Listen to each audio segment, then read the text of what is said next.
Athens का दर्शन शास्त्र। प्रिय सोफी, जब तुम इसे पढ़ोगी तो इसके पहले ही हर्मीज से मिल चुकी होगी। यदि तुम नहीं मिली हो तो मैं तुम्हें बतला दूं, वह एक कुत्ता है, किंतु परेशान होने की ज़रूरत नहीं है। उसका स्वभाव बहुत अच्छा है और इससे भी बड़ी बात यह है कि वह बहुत से लोगों से कहीं अधिक बुद्धिमान है।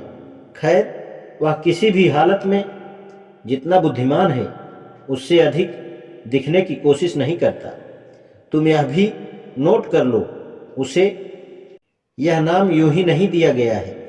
यूनानी पौराणिक कथाओं में हर्मीज देवताओं का संदेश वाहक था। इसके अलावा वह समुद्री यात्राएं करने वालों का देवता भी था, किंतु हमें अभी उसकी चिंता नहीं, कम से कम इस समय। अधिक महत्व इस बात का है कि हर्मीज ने अपना नाम हर्मेटिक शब्द को दिया है, जिसका अर्थ होता है गुप्त अथवा दुर्गम, और यह अनुचित भी नहीं है, क्योंकि देखो हर्मीज किस तरह हम दोनों को एक दूसरे से गुप्त रख रहा है। अब संदेश वाहक का तो मैंने तुमसे परिचय करा दिया। यदि उसका नाम पुकारो तो स्वाभाविक है कि वह उत्तर देगा, और कुल मिलाकर उसका व्यवहार अच्छा बढ़िया है। चलिए फिर दर्शन शास्त्र की ओर चलते हैं। कोर्स का पहला भाग तो हमने पहले ही पूरा कर लिया है। मैं प्राकृतिक दार्शनिकों और उनके उस निर्णायक मोड़ की ओर इशारा कर रहा हूँ जब उन्होंने पौराणिक कथाओं की विश्वव्यापी तस्वीर से नाता तोड़ लिया।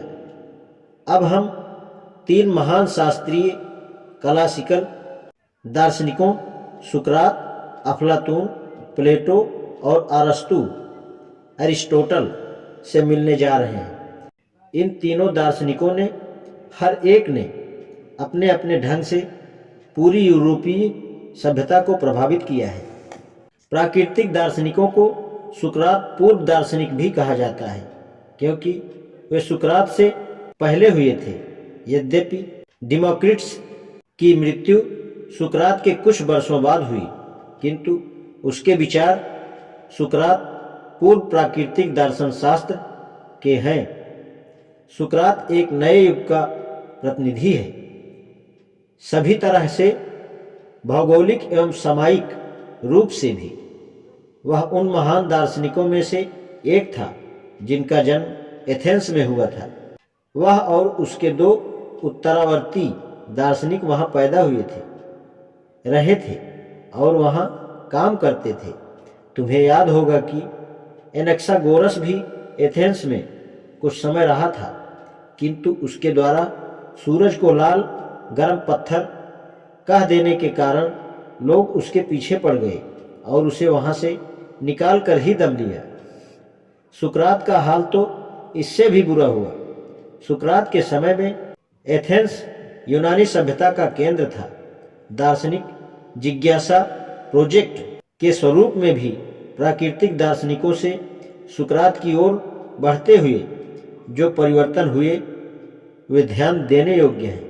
किंतु सुकरात से मुलाकात करने से पहले आइए थोड़ा सा तथाकथित सोफिस्टों को सुनते हैं। ये लोग सुकरात के समय में एथेंस के परिदृश्य पर छाए हुए थे। पर्दा उठता है। सोफी विचारों का इतिहास भी कई अंकों से नाटक जैसा ही है।